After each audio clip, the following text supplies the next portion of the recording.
Assalamualaikum warahmatullahi wabarakatuh. Salam sejahtera untuk kita semua. Selamat datang di video final project mata kuliah Grafika Komputer, Program Studi Teknik Informatika dan Universitas Maritim Raja Ali Haji. Kami adalah kelompok yang mengerjakan proyek yang berjudul Visualisasi Peta Spasial Perkotaan dengan Animasi Pergerakan Kendaraan.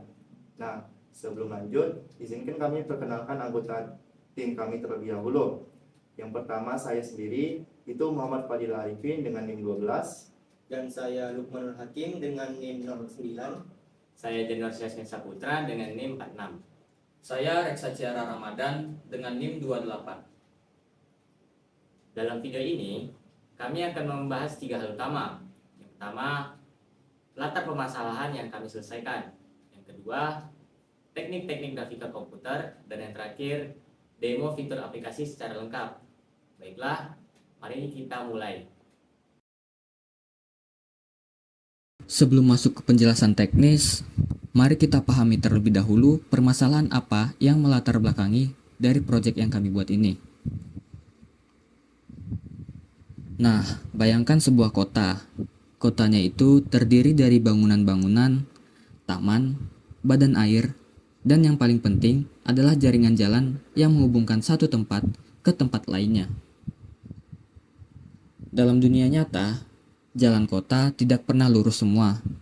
Pasti ada jalan yang berkelok, miring diagonal, melengkung mengikuti kontur tanah. Pertanyaannya, bagaimana sih cara komputer merepresentasikan semua itu secara visual dan interaktif yang menggunakan konsep-konsep dari grafika komputer? Nah, kami mengidentifikasi 4 permasalahan utama. Permasalahan pertama yaitu konektivitas jaringan jalan. Dalam sebuah kota yang logis, setiap ruas jalan harus bisa dicapai dari jalan manapun.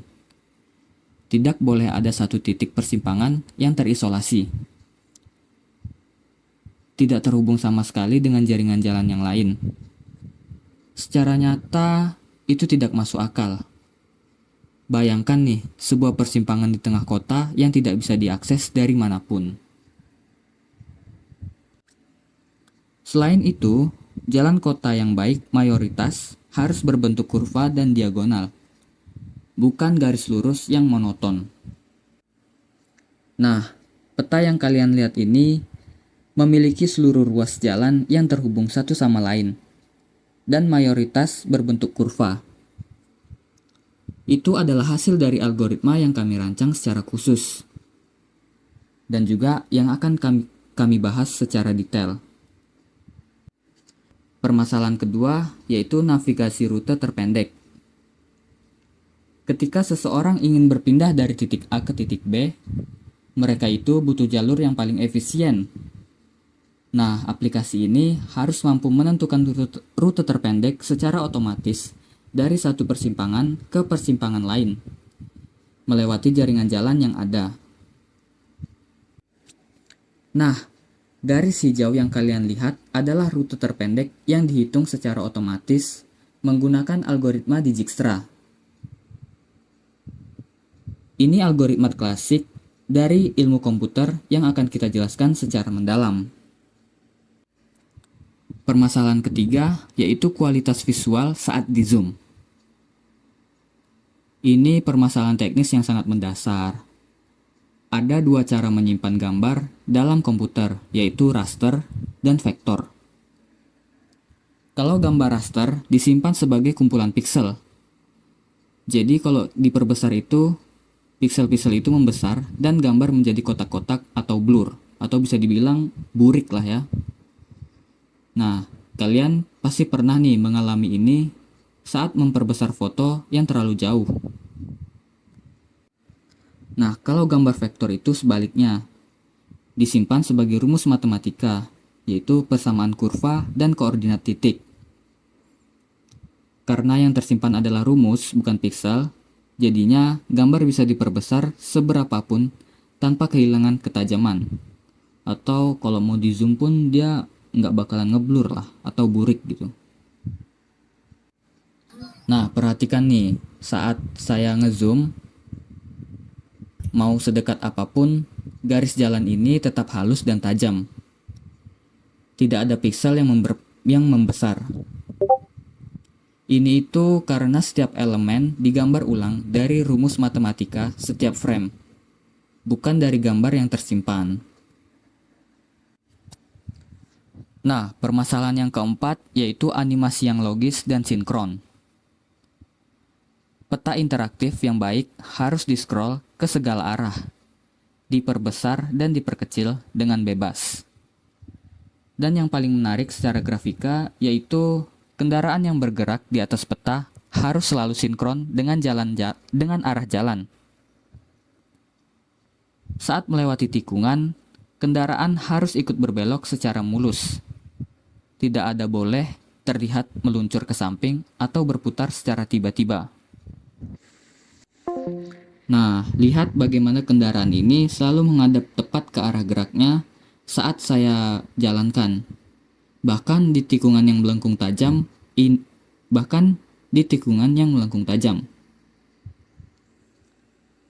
Ini adalah hasil dari perhitungan turunan matematika kurva Bezier yang akan kita jelaskan mendalam nanti. Nah, dari keempat permasalahan itulah yang menjadi fondasi dari seluruh arsitektur aplikasi ini. Sekarang, mari kita bahas satu persatu bagaimana kami menyelesaikannya. Baik, saya Reksa. Saya bertanggung jawab pada 4 hal, yaitu yang pertama, setup awal kanvas sebagai fondasi gambar, algoritma DDA untuk menggambar garis, algoritma Bezier kubik untuk jalan melengkung, dan yang terakhir, pembuatan elemen kota seperti bangunan, taman, dan air secara prosedural. Nah, mari kita mulai dari fondasi paling dasarnya. Yang pertama, setup kanvas, yaitu fondasi dari seluruh gambar.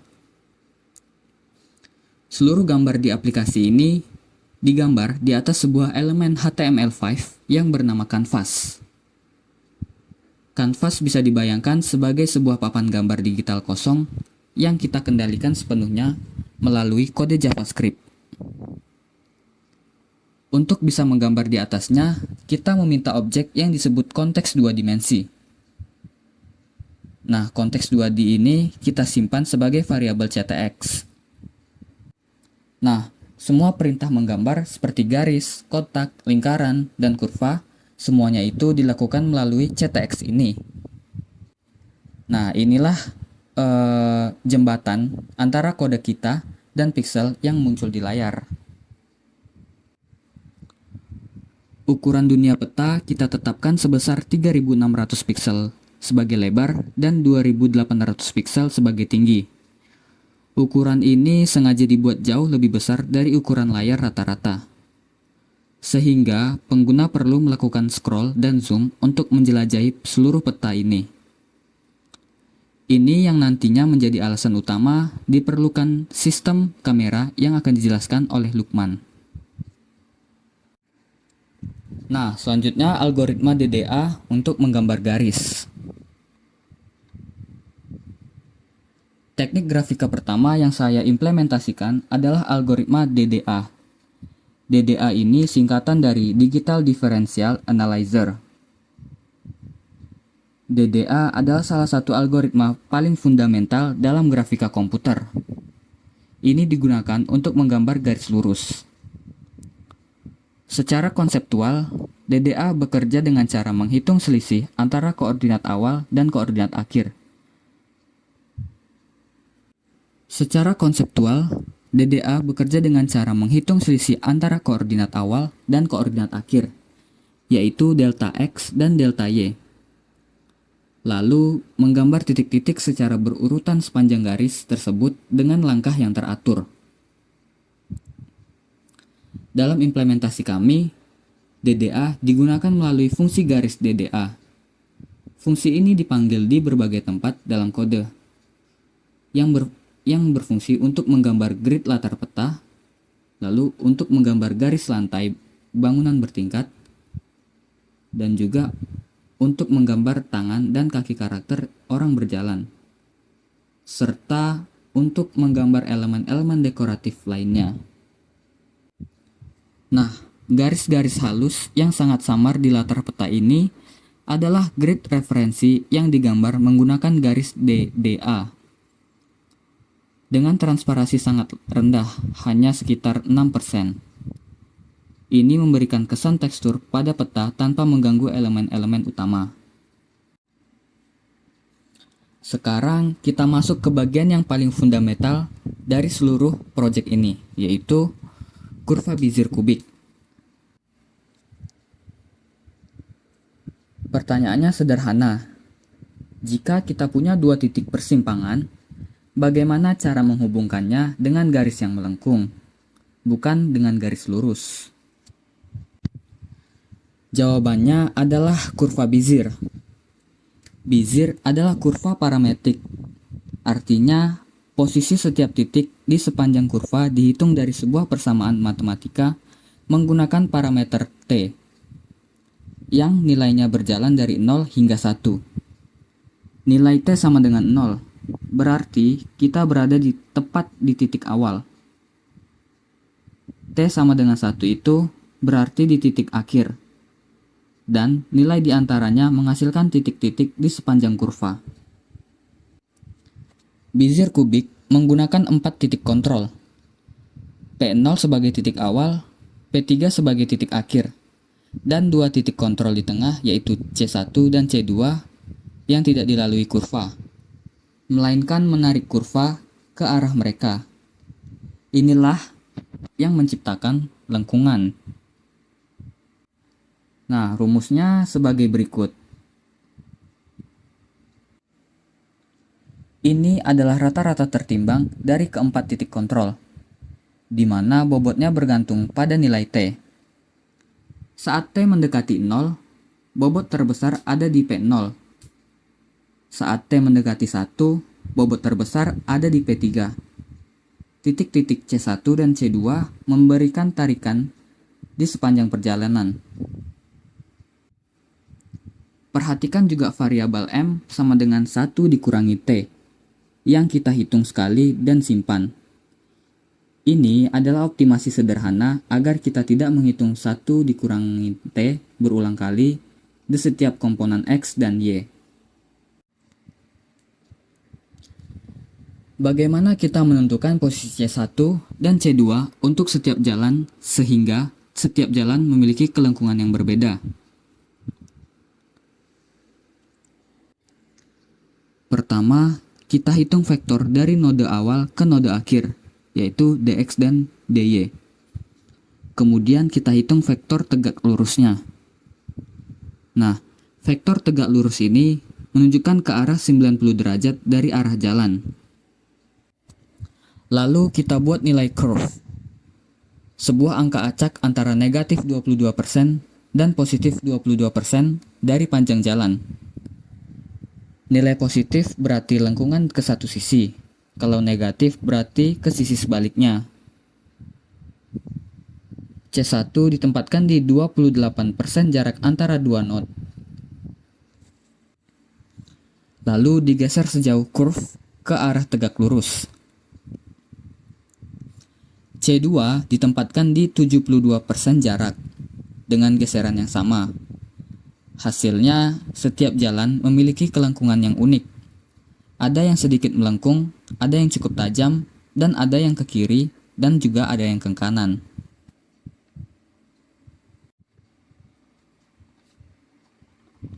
Satu hal penting yang perlu dipahami tentang Bezier. Panjang kurva tidak bisa dihitung secara analitik dari koordinat titik kontrolnya menggunakan rumus sederhana. Persamaannya itu terlalu kompleks. Jadi solusinya adalah pendekatan numerik yang disebut aproksimasi panjang busur. Caranya itu kita bagi kurva menjadi 32 segmen kecil. Setiap segmen kita hitung jaraknya menggunakan rumus Pythagoras. Nah, semua jarak itu kita jumlahkan.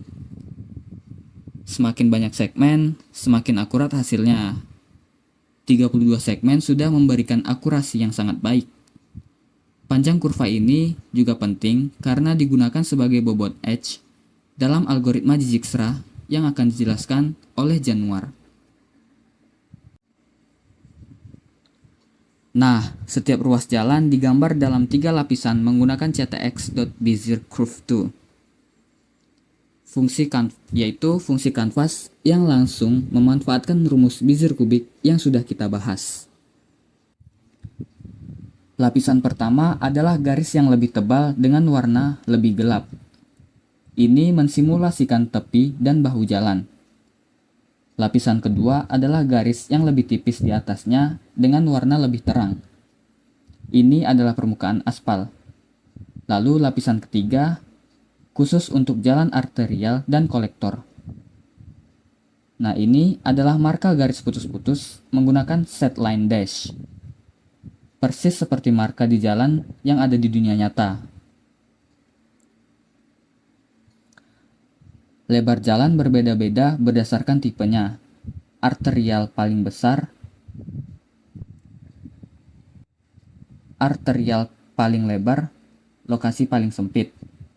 Klasifikasi ini ditentukan dari panjang jalan relatif terhadap semua jalan lain.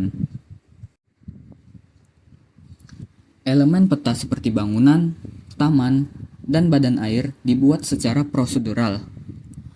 Artinya dihasilkan otomatis oleh algoritma, bukan digambar manual satu persatu. Untuk bangunan, peta dibagi menjadi sel-sel berukuran 115 dikali 100 piksel.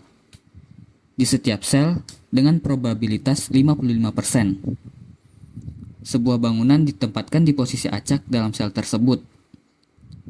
Sebelum ditempatkan, kita cek dulu bahwa bangunan tidak terlalu dekat dengan node persimpangan, agar bangunannya tidak menimpa jalan. Setiap bangunan menyimpan propertinya satu kali saat generate, yaitu ukuran warna dari pelet warna khas Kepulauan Riau, lalu jumlah lantai, ukuran bayangan, dan gaya atap.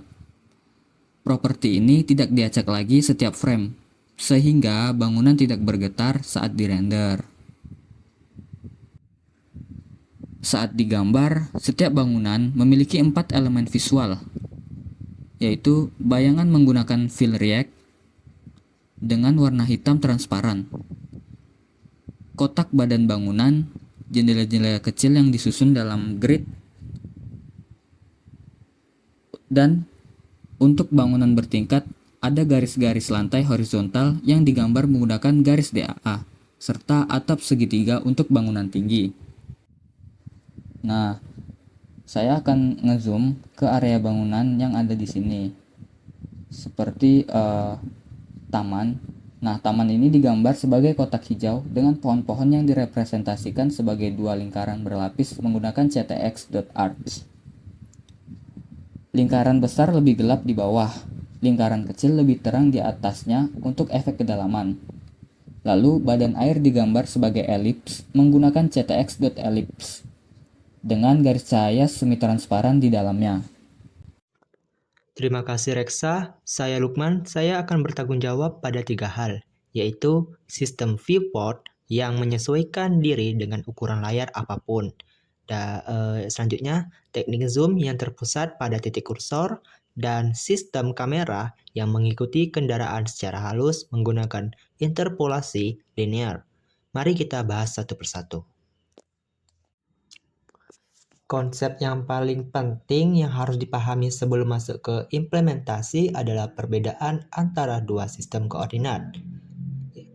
Koordinat dunia adalah sistem koordinat peta itu sendiri. Ukurannya selalu tetap, 3600 dikali 2800 piksel. Disinilah semua node, jalan, bangunan, dan taman berada. Koordinat setiap elemen disimpan dalam sistem ini. Ada koordinat layar, yaitu sistem koordinat yang terdiri di monitor pengguna. Ukurannya bergantung pada resolusi perangkat. Ketika kita zoom atau pan, yang berubah bukan posisi elemen peta, melainkan cara kita memetakan koordinat dunia ke koordinat layar. Setiap kamera yang bergerak di depan lukisan besar, yaitu lukisan yang tidak berubah, hanya sudut pandang kamera yang bergerak. Nah, di sini ada function resize. Fungsi resize dipanggil setiap kali ukuran jendela browser berubah. Ia menyamakan ukuran kanvas dengan ukuran jendela. Lalu memanggil clamp dan render untuk menyesuaikan tampilan. Yang kedua ada fit zoom, yaitu menghitung level zoom awal yang tepat agar seluruh peta terlihat di layar. Rumusnya adalah max min, yaitu lebar layar per lebar peta tinggi layar per tinggi peta dikali 0,92 faktor 0,92 memberikan sedikit margin di tepi agar tidak menempel langsung ke batas layar. Yang ketiga ada center view, memposisikan kamera tepat di tengah peta. Rumusnya itu posisi kamera horizontal adalah setengah lebar peta minus setengah lebar layar dibagi zoom. Ini memastikan tinggi tengah peta berada tepat di tengah layar. Seluruh sistem kamera hanya bergantung pada 3 variabel. Zoom menyimpan faktor pembesaran saat ini. Nilai 1,0 berarti skala normal. Nilai 2,0 berarti diperbesar 2 kali lipat. Nilai 0,5 berarti diperkecil menjadi setengahnya. Zoom dibatasi minimum 0,10 dan maksimal 5,0. Vx dan Vy menyimpan posisi kamera dalam koordinat dunia, yaitu koordinat pojok kiri atas dari area yang sedang ditampilkan. Saat kita geser peta ke kanan, nilai Vx bertambah. Saat digeser ke bawah, Vy bertambah. Clamp memastikan kamera tidak pernah bergeser hingga menampilkan area di luar batas peta. Jika peta sudah lebih kecil dari layar, misalnya saat zoom out sangat jauh, kamera otomatis diposisikan di tengah agar tidak ada area kosong di sisi peta. Di setiap frame render, 3 baris inilah yang mengkonversi koordinat dunia ke koordinat layar. ctx.save menyimpan state transformasi saat ini. ctx.scale menskalakan semua koordinat berdasarkan level zoom. ctx.translate menggeser titik referensi sesuai posisi kamera. Setelah 3 baris ini, semua elemen peta digambarkan dalam koordinat dunia mereka. Kanvas secara otomatis mengonversi ke koordinat layar berdasarkan transformasi yang sudah diterapkan. ctx.restore di akhir mengembalikan state semula agar elemen UI seperti tombol-tombol tidak ikut terdampak transformasi peta. Fitur zoom yang baik harus memusatkan pembesaran pada titik di bawah kursor, bukan pada sudut layar. Jika kursor kita berada di atas sebuah persimpangan tertentu dan kita scroll untuk zoom in, persimpangan itu harus tetap di bawah kursor setelah diperbesar. Implementasinya menggunakan transformasi koordinat 2 langkah. Ya, langkah pertamanya ada konversi posisi kursor dari koordinat layar ke koordinat dunia. Rumusnya Wx sama dengan Vx tambah Sx per zoom lama. Ini memberikan koordinat dunia dari 3 titik yang tepat berada di bawah kursor sebelum zoom berubah. Langkah kedua, setelah nilai zoom diperbarui, hitung ulang posisi kamera agar koordinat dunia yang tadi kita simpan tetap berada di posisi layar yang sama. Rumusnya ada Vx sama dengan Wx kurang Sx per zoom baru. Hasil dari 2 langkah ini yaitu titik yang berada di bawah kursor tidak bergerak saat zoom berubah, hanya elemen di sekitarnya yang mendekat atau menjauh. Fitur ini juga mendukung pit to zoom di layar sentuh. Dunia 2 titik sentuh diukur jaraknya setiap frame. Perubahan jarak itulah yang menjadi faktor zoom. Dipusatkan pada titik tengah antara kedua jari. Pen diimplementasikan dengan menyimpan posisi kursor saat mouse down dan posisi kamera saat itu. Setiap kali mouse bergerak, kita hitung selisih posisi lalu kurangi dari posisi kamera awal. Perhatikan, selisih posisi mouse dibagi dengan nilai zoom. Ini penting karena saat berada di level zoom tinggi, 1 piksel gerakan mouse di layar seharusnya menggeser peta lebih sedikit dalam koordinat dunia. Pembagian dengan zoom memastikan kecepatan geser terasa sangat nyaman di semua level zoom. Fitur follow kamera membuat tampilan mengikuti kendaraan secara otomatis. Kuncinya adalah interpolasi linear atau LIRP. Rumus LIRP adalah left dalam kurung A, B, T tutup kurung sama dengan A tambah buka kurung B kurang A tutup kurung X kali T. Ini berarti setiap frame nilai saat ini A bergerak sebesar T% menuju nilai target B. Dengan T sama dengan 0,10, setiap frame kita bergerak 10% dari jarak yang tersisa ke target. Mengapa menggunakan LIRP daripada langsung melompat ke target? Karena LIRP menciptakan efek asing yang terasa alami. Semakin kamera mendekati target, semakin lambat gerakannya, persis seperti elastisitas pegas. Pergerakan jadi terasa halus dan elegan, tidak kaku dan tiba-tiba. Hal yang sama berlaku untuk zoom.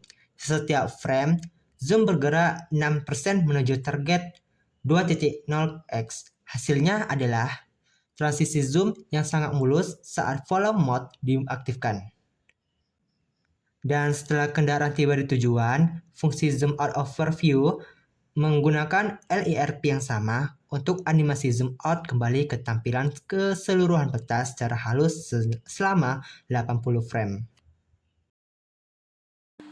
Baik, terima kasih kepada Lukmanul. Di sini saya Januar. Saya bertanggung jawab pada 3 hal. Yang pertama, membangun jaringan jalan sebagai struktur data graf yang terhubung penuh. Yang kedua, mengimplementasikan algoritma Dijkstra untuk mencari rute terpendek.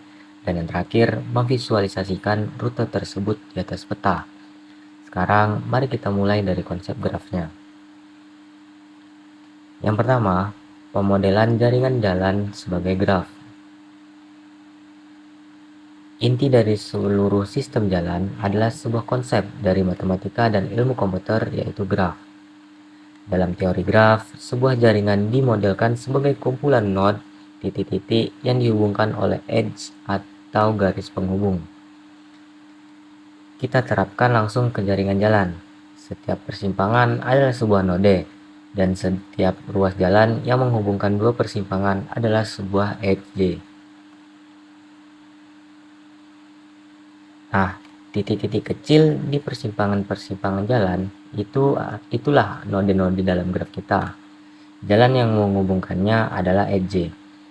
Graf yang kita gunakan adalah graf tidak berarah berbobot, yang dimana tidak berarah artinya kendaraan bisa melewati setiap jalan dari kedua arah, dan berbobot artinya setiap edge memiliki nilai bobot. Dalam hal ini, panjang kurva Bezier jalan tersebut yang dihitung oleh Alexa menggunakan Bezier-Length. Selanjutnya, yang kedua itu membuat node dengan jitter. Peta kita dibagi menjadi grid 10 kolom dan 8 baris, menghasilkan 80 node persimpangan dasar. Yang penting, setiap node tidak ditempatkan tepat di tengah sel grid, melainkan diberi jitter atau pergeseran acak hingga 28% dari ukuran sel ke kanan, ke kiri, maupun atas dan bawah. Matchmin dan Matchmax memastikan node tidak keluar dari batas peta meski digeser. Tanpa jitter, semua persimpangan akan tersusun rapi seperti papan catur. Terlihat sangat artifisial. Dengan jitter, setiap persimpangan berada di posisi yang sedikit berbeda, membuat peta terlihat organik seperti kota sungguhan. Selanjutnya, yang ketiga itu membangun jaringan atau spanning tree. Setelah node terbentuk, kita bangun jaringan jalannya. Langkah pertama menggunakan spanning tree. Setiap node dihubungkan ke node di sebelah kanannya dan node di bawahnya. Teknik ini menjamin bahwa semua 80 node pasti terhubung dalam satu jaringan. Tidak ada yang tertinggal atau terisolasi. Ini adalah jaminan konektivitas minimal. Setelah spanning tree, kita tambahkan edge diagonal secara acak ke kanan ke bawah dengan probabilitas 40% dan ke kiri bawah dengan probabilitas 35%. Inilah yang menciptakan banyak jalan miring di peta. Kemudian ditambah edge ekstra acak di antara node-node yang berdekatan untuk variasi lebih lanjut. Kemudian, yang keempat, menjamin konektivitas algoritma BFS.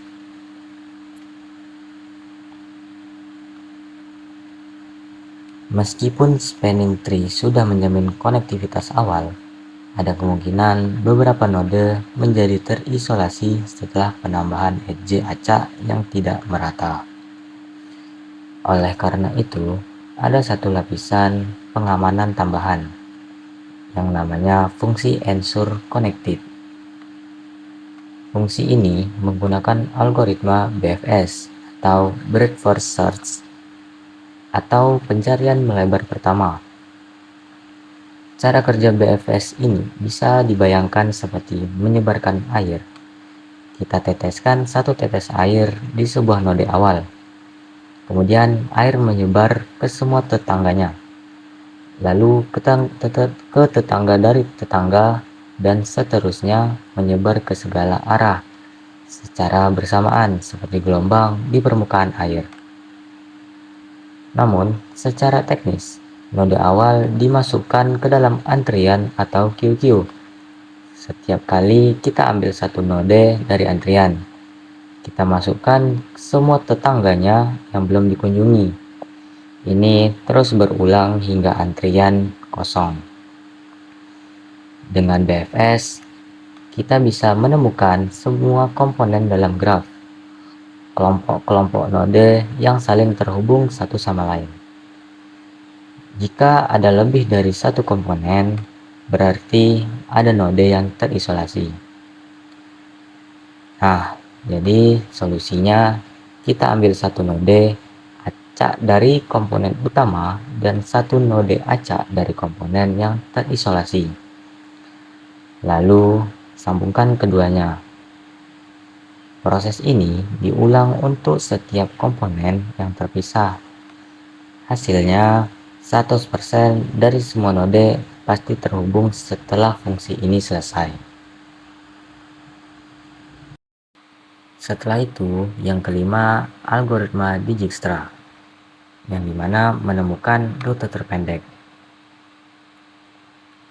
Algoritma Dijkstra adalah algoritma klasik yang diciptakan oleh ilmuwan komputer Belanda yang bernama Edgar Dijkstra pada tahun 1956. Fungsinya menemukan jalur terpendek dari satu node sumber ke node tujuan dalam graf berbobot non-negatif. Mari kita ikuti langkah-langkahnya. Yang pertama, persiapan struktur data. Kita bangun adjacency list. Untuk setiap node, kita simpan daftar tetangganya beserta bobot edge dan indeks edge-nya.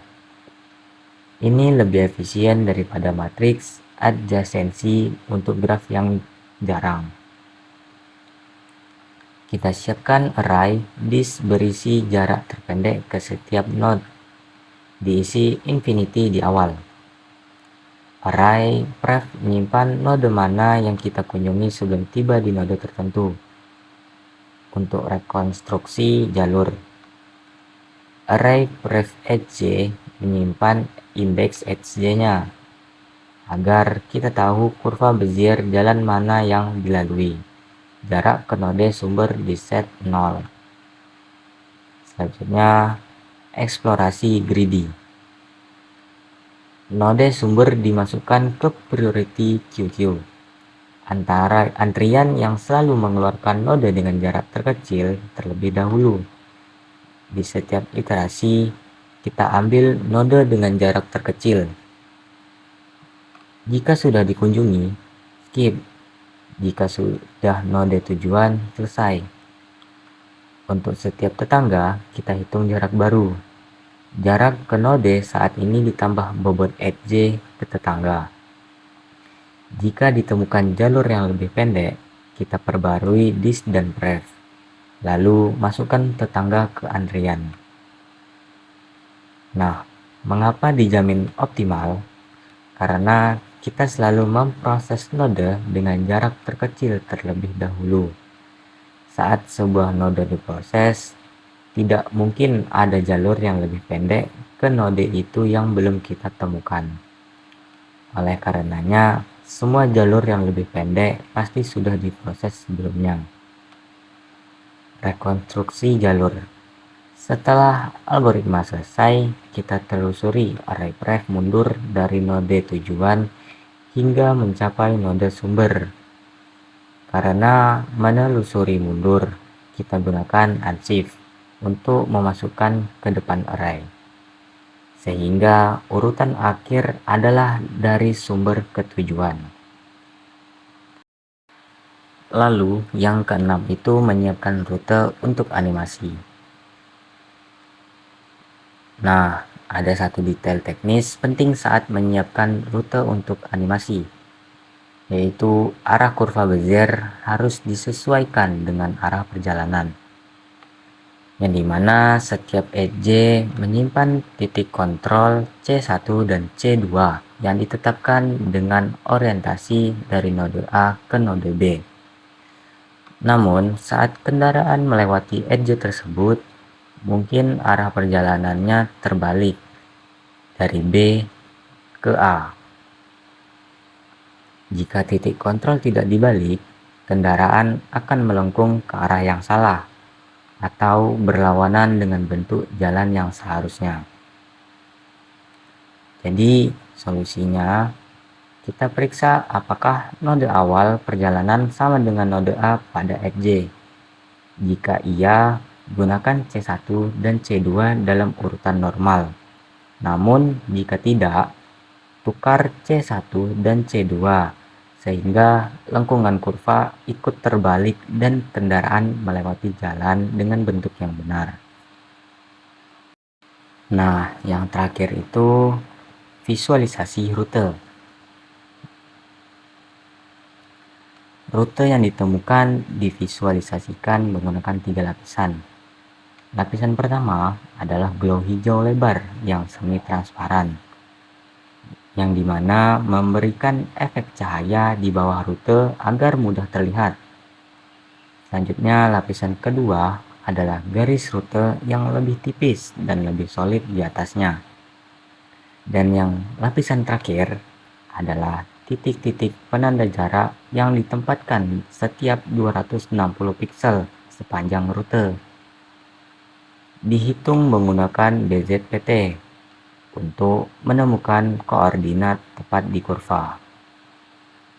Titik-titik penanda ini juga berguna sebagai referensi visual bahwa rute mengikuti benar-benar bentuk kurva jalan, bukan memotong lurus. Terima kasih Januar, saya Fadil. Saya bertanggung jawab pada 3 hal. Yang pertama ada loop animasi yang membuat kendaraan itu bergerak. Yang kedua ada rendering visual kendaraan menggunakan primitive shape canvas. Dan yang terakhir, integrasi seluruh komponen menjadi satu aplikasi yang bekerja sama. Nah, mari kita mulai dari loop animasinya.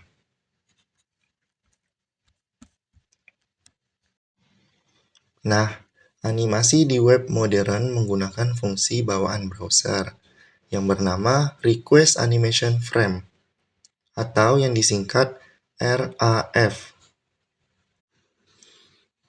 Cara kerjanya, kita berikan sebuah fungsi kepada browser, dan browser memanggil fungsi itu setiap kali layar siap digambar ulang. Biasanya 60 kali per detik selaras dengan refresh rate layar. Di akhir setiap pemanggilan, kita meminta jadwal panggilan berikutnya dengan memanggil request animation frame animate lagi. Ini menciptakan loop animasi yang berjalan terus-menerus hingga kita hentikan sendiri. Nah, perhatikan parameter TS atau timestamp dalam milidetik dari browser. Nah, dari ini kita hitung delta time atau DT, itu selisih waktu antara frame saat ini dan frame sebelumnya, dan dikonversi ke satuan detik. Delta time sangat penting, karena memastikan kecepatan kendaraan itu konsisten di semua perangkat. Di komputer yang lebih lambat dan hanya mampu 30 fps. Setiap frame memiliki delta time yang 2 kali lebih besar, sehingga jarak per frame juga 2 kali lebih jauh, dan kecepatan rata-rata tetap 60 piksel per detik. Tanpa delta time, kendaraan akan bergerak lebih lambat di perangkat yang lebih lemah. Min 0.033 membatasi delta time maksimum agar jika browser nge-freeze sesaat dan tiba-tiba memanggil frame dengan jeda yang sangat besar, kendaraan tidak langsung melompat jauh. Nah, fungsi pause from travel adalah inti dari animasi kendaraan. Ia menjawab pertanyaan, jika kendaraan sudah menempuh jarak sejauh T, di koordinat berapa posisinya sekarang, dan ke arah mana dia menghadap. Caranya, kita iterasi setiap segmen edge pada pad, mengakumulasikan panjangnya satu persatu. Begitu ditemukan segmen yang mengandung posisi T, kita hitung parameter lokal TP, posisi dalam segmen itu dari 0 hingga 1. Dengan TP ini, kita panggil dua fungsi Bezier dari Rexa. BZPT memberikan koordinat posisi X dan Y kendaraan. BZDeriv memberikan vektor tangen, vektor yang menunjuk tepat ke arah gerak kurva di titik tersebut. Turunan Bezier kubik menghasilkan vektor tangen, vektor yang menunjuk ke arah gerak kurva di titik T. Ini adalah hasil dari kalkulus diferensial yang diterapkan pada persamaan Bezier. Dari vektor tangen dx dy, sudut rotasi kendaraan dihitung menggunakan met atan 2, dv, dy, dv, dx. Fungsi trigonometri yang mengonversi sepasang komponen vektor menjadi sudut dalam radian. Nah, di sudut inilah yang digunakan untuk memutar gambar kendaraan dengan CTX rotate angle. Hasilnya, kendaraan selalu menghadap tepat ke arah gerak kurva di setiap titik, sinkron dengan sempurna dengan bentuk jalan, termasuk di tikungan. Nah, di sudut inilah yang digunakan untuk memutar gambar kendaraan dengan CTX rotate angle. Hasilnya, kendaraan selalu menghadap tepat ke arah gerak kurva di setiap titik. Sinkron sempurna dengan bentuk jalan, termasuk di tikungan. Nah, setiap kendaraan digambar sepenuhnya dari kode, tidak menggunakan gambar atau file eksternal sama sekali. Ini murni primitif Shape Canvas 2D. Teknik kuncinya adalah CTX Save, terus Translate, terus ke Rotate, dan terus ke Draw, dan yang terakhir itu CTX Restore. Kita pindahkan origin sistem koordinat ke posisi kendaraan dengan Translate. Kemudian, rotasi dengan Rotate Angle. Setelah itu, semua fungsi draw kendaraan cukup menulis koordinat relatif terhadap pusat kendaraannya. Sehingga, saat kendaraan itu berputar, seluruh gambarnya ikut berputar bersama. Nah, mobil terdiri dari bodi utama merah menggunakan round rack, kabin yang lebih kecil di atasnya, kaca transparan berwarna biru, lampu depan kuning, dan lampu belakang merah menggunakan wheel rack, serta dua roda berbentuk elips menggunakan elips dengan hub abu-abu kecil di tengahnya. Nah, untuk karakter orang yang berjalan memiliki detail yang menarik. Animasi kaki yang bergerak ini dihitung menggunakan fungsi sinus, mat sin, travel kali 0,08 dikali 8. Variabel travel adalah total jarak yang sudah ditempuh kendaraan. Semakin jauh berjalan, semakin banyak siklus sinus yang dilalui, sehingga kaki berayun maju mundur secara periodik. Persis seperti langkah kaki manusia, garis kaki ini digambar menggunakan garis DAA, implementasi DDA dari Rexa. Nah, fungsi render adalah titik integrasi dari semua kontribusi tim. Ia dipanggil setiap frame animasi dan juga setiap kali ada perubahan visual. Urutan gambarnya sangat penting. Elemen yang digambar lebih awal itu akan tertimpa oleh elemen yang digambar belakangan. Ini disebut painter algorithm. Dalam grafika komputer, kita gambar dari yang paling jauh ke yang paling dekat.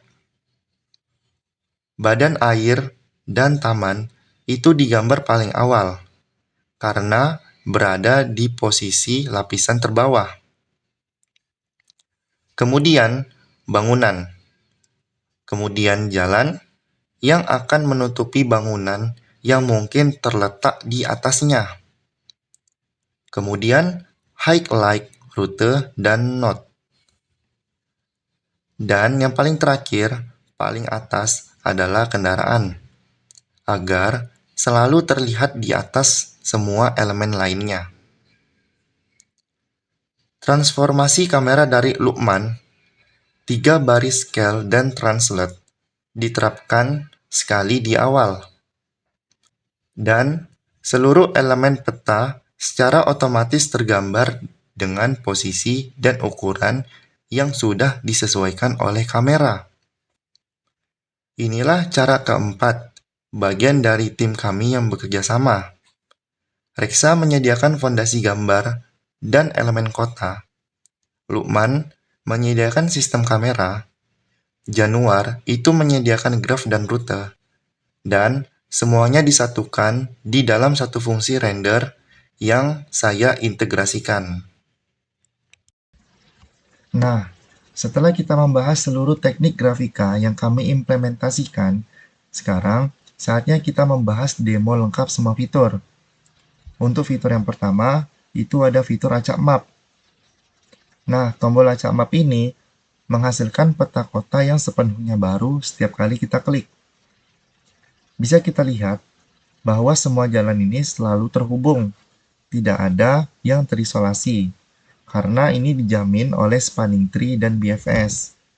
Nih, bisa kita klik ya. Kita coba klik bahwa jalan itu selalu terhubung, tidak ada yang terisolasi. Nah, mayoritas jalan ini berbentuk kurva bezir, bukan garis lurus. Bangunan, taman, dan badan air juga itu berubah posisinya. Angka jumlah node dan jalan di panel atas itu selalu konsisten. 80 node selalu terhubung. Nah, bisa kita lihat pada bagian atas ini, meskipun kita acak map, nodenya selalu sama, yaitu 80 node. Seperti itu. Nah, untuk fitur yang kedua, itu ada acak posisi, di mana acak posisi ini itu hanya mengubah posisi start dan finish, tanpa mengubah petanya. Karena kalau mengubah peta itu adalah fitur acak map. Nah, bendera merah itu ditandakan sebagai start.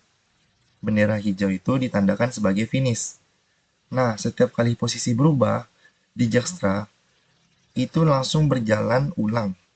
Dan rute baru ditampilkan secara instan. Perhatikan informasi rute di panel atas, bahwa jumlah segmen dan total panjang rute berbeda setiap kali kita mengacak posisi. Nih, bisa kita lihat di sini bahwa di atas ini jumlah segmen itu berbeda setiap kali kita klik acak map. Dan bisa kita lihat juga bahwa mapnya ini tidak acak ya, karena yang diacak itu posisinya, bukan mapnya. Bisa kita lihat juga di sini garis merah itu start dan garis hijau itu finish. Seperti itu. Nah, untuk fitur yang ketiga itu adalah zoom in atau zoom out. Zoom bisa dilakukan dengan tombol plus atau minus atau di scroll dengan mouse. Nih, jika kita scroll dengan mouse ini bisa. Jika kita menggunakan tombol plus minus ini juga bisa ya teman-teman. Nah, bisa kita perhatikan bahwa kualitas gambar ini tidak menurun sama sekali, meski diperbesar sangat jauh. Garis jalan tetap halus, karena digambar secara vektor pada setiap framenya. Dan saat kita scroll zoom, pembesaran itu selalu terpusat pada titik di bawah kursor, dan titik itu tidak bergerak. Nah, di sini ya, bisa kita lihat bahwa meskipun kita zoom, itu kualitas gambar tetap bagus dan halus. Dan bisa kita juga lihat juga di sini, jika kita melakukan zoom, maka posisi zoom in dan zoom out-nya itu mengikuti kursor ya. Nih, bisa kita lihat di sini bahwa ini mengikuti kursor, seperti itu. Nah, fitur yang keempat itu ada scroll atau pan. Peta dapat digeser ke segala arah dengan klik drag. Ukuran petanya ini ada di 3600 dikali 2800 pixel, jauh lebih besar dari layar. Perhatikan bahwa peta tidak bisa digeser melewati batasnya, dan tidak ada area kosong yang muncul. Nah, bisa kita lihat di sini, meskipun kita tarik, itu dia tidak bisa lagi ya, maksimal seperti ini. Tuh, tidak bisa lagi. Kalau di sini kita bisa narik, cuman dia ada batas maksimalnya untuk kita drag. Seperti itu. Nah, untuk fitur yang kelima, itu ada start track atau pause track. Nah, start track ini itu menjalankan animasi kendaraan mengikuti rute di Dijkstra. Perhatikan kendaraan ini, bahwa kendaraan itu selalu menghadap ke arah jalan, termasuk di tikungan juga. Nih, bisa kita lihat di sini, jika kita start track, bahwa kendaraan ini selalu mengarah ke arah jalan. Seperti itu. Dan bisa juga kita pause kapan saja bebas kita. Dan dilanjutkan di posisi yang sama. Saat tiba di tujuan, maka muncul notifikasi dan kamera zoom out secara otomatis. Nih, bisa kita lanjutkan di posisi yang sama. Dan ketika sampai finish, maka akan keluar notif di sini, tiba di tujuan. Dan otomatis kamera langsung ke zoom out. Seperti itu. Nah, untuk fitur yang keenam, itu ada pemilihan kendaraan. Ada 4 jenis kendaraan: mobil, motor, sepeda, dan orang yang berjalan. Setiap kendaraan ini itu memiliki bentuk visual yang berbeda-beda. Semuanya itu dibuat dari primitive shape canvas. Khusus orang, perhatikan kaki yang berayun menggunakan fungsi sinus. Itu bergerak seiring langkah perjalanannya. Nah, bisa kita lihat di sini, kita bisa memilih ya, mau motor, sepeda, atau orang. Nah, jika kita pilih orang, kita acak posisi lagi atau kita reset bisa. Nah, jika kita pilih orang, maka kita bisa lihat bahwa kakinya itu bergerak. Nah, itu kaki yang bergerak itu atau berayun, itu menggunakan fungsi sinus. Karena itu bergerak seiring langkah perjalanan sampai menuju ke finish. Seperti itu. Nah, untuk fitur yang terakhir, itu ada follow kamera. Mode follow ini membuat kamera mengikuti kendaraan secara otomatis. Dia mengezoom perlahan mendekati 2 kali menggunakan LERP. Nah, kamera ini selalu memposisikan kendaraan di tengah layar dengan pergerakan yang halus. Jika pengguna mulai drag atau scroll secara manual, maka follow kamera ini akan mati secara otomatis. Seperti itu. Atau dinonaktifkan secara otomatis. Nah, bisa kita contohkan ya. Di sini kita reset lagi atau kita acak posisi ya. Nih, di sini kita zoom out. Ketika kita mulai start track, otomatis nanti kameranya ini langsung ngezoom in ke arah objek. Seperti itu. Kita contoh ya, start track. Tuh. Dia langsung ngezoom in mengikuti objek. Di sini ada ya, bawah follow kamera. Nah, jika kita drag secara manual, maka ini akan secara otomatis menonaktifkan fitur follow kamera. Seperti itu. Nah, demikianlah presentasi final project kami mengenai visualisasi peta spasial perkotaan dengan animasi pergerakan kendaraan. Dalam proyek ini, kami telah mengimplementasikan berbagai konsep grafika komputer secara terpadu. Yang pertama ada kurva Bezier kubik untuk menggambar jalan yang melengkung dan menghitung posisi kendaraan di sepanjang kurva. Yang kedua, transformasi koordinat, skala dan translasi untuk fitur zoom dan pan berbasis vektor. Dan yang ketiga, ada algoritma Dijkstra untuk mencari rute terpendek pada graf jaringan lain. Yang keempat, ada animasi berbasis request animation frame dengan delta time dan interpolasi lerp untuk pergerakan yang sangat halus.